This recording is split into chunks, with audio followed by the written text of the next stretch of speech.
राष्ट्रवादी पक्षाचे म्हणजे शरदचंद्र पवार पक्षाचे जिल्हाध्यक्ष देवदत्त निकम यांनी तुलसी सचिन भोर यांना निवडून आल्यानंतर त्या कुठं कार्यक्रमात किंवा इतर कार्यक्रमात कुठंच दिसल्या नाही. त्यांनी काहीतरी बक्षीस लावलं त्याबाबत. तर याबाबत काय मत आहे, नेमकं खरी परिस्थिती काय? वास्तव पक्षाचे म्हणून नका बोलू, तुम्ही वास्तव सांगा. सोशल मीडियाच्या माध्यमातून मी पण ती त्यांची बाईट ऐकली की हे उमेदवार जे निवडून आले ते परत सार्वजनिक जीवनात पुढं सुखदुःखात दिसले असेल, कार्यक्रमात दिसलं असेल तर ते आम्हाला दाखवा. आम्ही काहीतरी 1000 रुपये त्याचं त्यांनी बक्षीस ठेवलेलं आहे. अर्थात त्यांनी त्यांच्या क्षमतेनुसार ते 1000 रुपये बक्षीस ठेवलेलं असेल. परंतु मी त्याच्याही पुढे जाऊन सांगेल का ज्यांनी हा आरोप केला आहे त्यांच्याच समवेतचे फोटो आम्ही सोशल मीडियाच्या माध्यमातून किंवा त्यावेळेस तर मी सिस्टममध्ये होतो, मी त्यावेळेस काम करत होतो उपसरपंच म्हणून. आम्ही एकत्र असे अनेक ठिकाणी सार्वजनिक ठिकाणी जाऊन वेगवेगळ्या विविध कामांची उद्घाटनं केलेली आहेत. विविध ठिकाणी निधी दिले, त्या ठिकाणी जाऊन त्याचं आम्ही वाटप केलेलं आहे.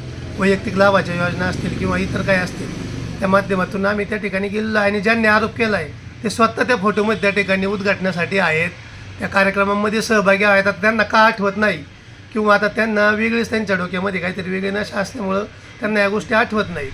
त्याला आता त्यांनी त्यांच्या क्षमतेप्रमाणे 1000 रुपये, आता मी तर सांगेल मी 10 ठिकाणी त्यांना दाखवील का ते त्या ठिकाणी 1000 होते, मग ते 10,000 रुपये बक्षीस देणार आहेत का? त्यांनी ते जाहीर करावं. किती ठिकाणी त्यांना दाखवावं का हे समाजामध्ये होते नव्हते. आज प्रत्येक गावामध्ये तुलसीताईच्या माध्यमातून जिल्हा परिषदला जेवढं शक्य आहे तेवढा निधी देण्याचा प्रयत्न त्यांनी केलेला आहे. मधला कोरोनाचा काळ सगळ्यांनी पाहिलेला आहे. त्या काळात त्याच काही कोणीच जात नव्हतं. त्यामुळं असं काही म्हणता येणार नाही का त्या गेल्या नाहीत किंवा काही नाही. आज एक महिला समाजात ज्यावेळेस काम करत असते त्यावेळेस काही ठिकाणी थोड्या मर्यादा येतात. सकाळच्या बारी किंवा ज्या काही सकाळच्या दसऱ्याचे कार्यक्रम असतात त्यांना कदाचित ते गेले नसतील. परंतु त्यांचे जे पती आहेत सचिन भाऊ, मला आठवत नाही त्यांचा थोडा मधला आजारपणाचा काळ सोडला तर ते बऱ्यापैकी प्रत्येक कार्यक्रमाला सुखदुःखामध्ये सहभागी झालेले आहेत. आणि विकास कामाचं म्हटलं तर जिल्हा परिषदची जास्तीत जास्त कामं ह्या गटामध्ये झाली आहे. जे आरोप करतात त्यांनीच ते त्यावेळेस सत्य पक्षामध्ये होते, ते त्यावेळेस तिथे उपस्थित होते. उद्घाटनाला भूमिपूजनाला होते. सगळीकडे होते ते. असं काय आता त्यांनी पक्ष बदलल्यामुळे ते या गोष्टीचा आरोप करतात. आज तसं पाहिलं तर संपूर्ण जिल्ह्यामध्ये आज दोन्ही पक्ष एकत्रीकरण झालेलं आहे. पण तरी पण यांनी यांच्या महत्त्वाकांक्षेपायी तालुक्यामध्ये एकत्रीकरण होऊन दिलं नाही. आणि काय कारण काय त्यांचं एकच, त्यांना जो आता पक्ष बदलल्यानंतर त्यांचा चष्मा बदलला त्यामुळं त्या दृष्टीतून कानातून ते आज वळसे पाटलांकडे पाहतात आणि वळसे पाटलांकडे एक असा विरोधक म्हणून पाहतात कायमस्वरूपीचा. त्यातूनच त्यांना मग असं वाटतं की आपण जर आता विरोध नाही केला तर आपलं अस्तित्व राहणार नाही. मग त्यातूनच आज आम्ही अनेक वर्ष पाहतोय, आता मी तर लहानपणापासून पाहतोय वळसे पाटलांची या ठिकाणी सत्ता आहे. परंतु तरी पण प्रत्येक निवडणुकीच्या वेळेस असं काहीतरी कुणीतरी एकत्रीकरण करणार आणि साहेबांच्या विरोधात लढण्याचा प्रयत्न करणार, परंतु ते कधी यशस्वी झालेलं मला दिसलं नाही. त्यामुळे ह्याही वेळेस असं काही जरी केलं असलं तरी यशस्वी होईल असं वाटत नाही. कारण आत्ताही त्यांनी जर त्यांची एवढी तालुक्यामध्ये ताकद होती तर 10ही ठिकाणी त्यांनी तुतारीवर निवडणुकीला सामोरं जायचं गरजेचं होतं. त्यांनी बाकीच्या पक्षाचं त्यांनी पाहिलं असतं. तुमची जर पक्षामध्ये किंवा तालुक्यामध्ये एवढी ताकद आहे तर तुम्ही सगळी सीट द्यायला पाहिजे. जो आज त्यांचा बालेकिल्ला मानला जातो आमचा कळंब जिल्हा परिषद गट, त्यातसुद्धा त्यांना उमेदवार आयात करायला लागला आहे.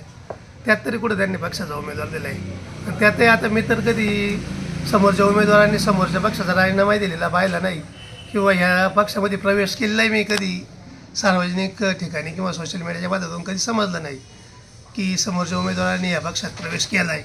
असं कधी निदर्शनास आलं नाही किंवा त्या उमेदवाराच्या पत्नीने कधी तो पक्ष सोडला आहे धनुष्यबाणाचा, असंही कधी सोयीनुसार युती चालली किंवा काय वेगळं काय स्वार्थ वाटतो काय? त्यामुळे आज मतदारामध्ये फार मोठा संभ्रम आहे का नक्की कोण कुठे आहे तेच कळत नाही आहे. मग ह्या पक्षात आहे तर वर उद्या समजा तुम्ही तुतारीचं ह्या ठिकाणी उमेदवार विजयी झाला तर त्याला पर्यायाने घड्याळाचंच काम करायचं आहे. कारण जिल्ह्यामध्ये आज घड्याळाची तुतारीची संपूर्ण ठिकाणी युती राहणार आहे. आम्हालाच प्रश्न पडला आहे, उद्या जर जिल्हा परिषदला सत्ता स्थापन करायची आणि तुतारीचे काही 4-5 उमेदवार जिल्ह्यामध्ये उभे ते सत्तेत जाणार का सत्तेच्या विरोधात बसणार हे आज कळत नाही ना. कारण ते सत्तेवाल्या संघ आहेत आणि विरोधकाही संघ आहेत. मग यांनी नक्की निवडणूक झाल्यानंतर उद्या सत्ता स्थापन करायची हे नक्की कुठं थांबणार आहेत? यांनी ही भूमिका जाहीर केली पाहिजे ना. का उद्या समजा जिल्हा परिषदला सत्ता स्थापन करायची मग हे नक्की जाणार कोणाबरोबर? घड्याळाबरोबर जाणार की विरोधाबरोबर जाणार? हे कळणार कसं?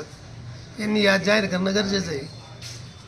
म्हणजे एकंदर आता शरदचंद्र पवार आणि अजितदादा पवार हे दोन नेतृत्व आहेत म्हणजे आणि त्यांचा आदेश सर्वत्र मानला जातो. बरोबर ना. परंतु इथे मात्र हे वेगळं चाललेलं दिसतंय. म्हणजे नेमकं कशासाठी काय चाललंय काय वाटतं? सरळ दिसतंय. आता जिल्ह्यात जर एकत्रीकरण झालं, कारण खेडला झालंय काही ठिकाणी, जुन्नरला झालंय, हो. इंदापूरला झालंय, मला सांगा इंदापूरला तर हर्षवर्धन मंत्र्याची मुलगी हा लढते. हा तर नेमकं मग इथं काय मंत्र्याची चाललंय? मुलगी घड्याळ चिन्ह घेऊन लढू शकते. हा. तर आपल्या तालुक्यात पण ही जागा त्यांनी बांधून घेऊन त्याच्यावर लढायला काय हरकत नव्हती. पण का 8 धरलाय काही लक्षात येत नाही. पण त्यांनी वळसे पाटला काय संपर्क केला किंवा काय असं काय कळतंय का काय? सांगतोय काय, जे समोरचे उमेदवार त्यांनी घेतले ते कधी पक्षात त्यांनी प्रवेश घेतले तेच कोणाला माहीत नाही. जर घेतलेत तर मग त्यांनी शिवसेनेचा राजीनामा कधी दिला ते कोणी सांगत नाही. मग याच्यात चाललंय काय तेच माझा प्रश्न आहे. जर उद्या सत्ता स्थापन करायची तर हे मग कुठल्या विचारधारे संघ जाणार? तुम्ही घड्याळाबरोबर जाणार का निवडून आल्यानंतर मग तुतारी घेऊन शिवसेनेत प्रवेश करणार का शिवसेनेतच राहणार का तुतारीत राहणार? कारण ज्यावेळेस तुतारी म्हणजे पवार साहेबांचा पक्ष तर शिंदे साहेबांच्या पक्षाबरोबर जाणार नाही. मग हे उद्या काय करणार त्याच्यामध्ये? याच्यातून मग मतदारांनी काय करायचं आज हाही मोठा प्रश्न आहे. शरदचंद्रजी पवार साहेबांना सगळेजण मानतात. त्या दृष्टीने तालुक्यातून समजा आज थोडाफार साहेबांना मताचा फटका बसला पवार साहेबांना मानत असल्यामुळं. मग उद्या हे काय करणार आहे ते कोणी सांगत नाही ना. मग उद्या इकडेच थांबणार आहेत का त्यांच्याबरोबर जाणार आहेत? नक्की काही त्याच्यातून भूमिका स्पष्ट होत नाही. त्यांनी भूमिका स्पष्ट केली पाहिजे म्हणजे मतदारांचा संभ्रम दूर होईल. भले मतदार मग त्यांच्या पाठीमागं जातील पण त्यांनी भूमिका स्पष्ट केली पाहिजे. जशी आज घड्याळ चिन्ह लढणाऱ्यांची भूमिका स्पष्ट आहे. त्यांना वळसे पाटलांना साथ द्यायची, जिल्ह्यामध्ये अजितदादांना साथ द्यायची.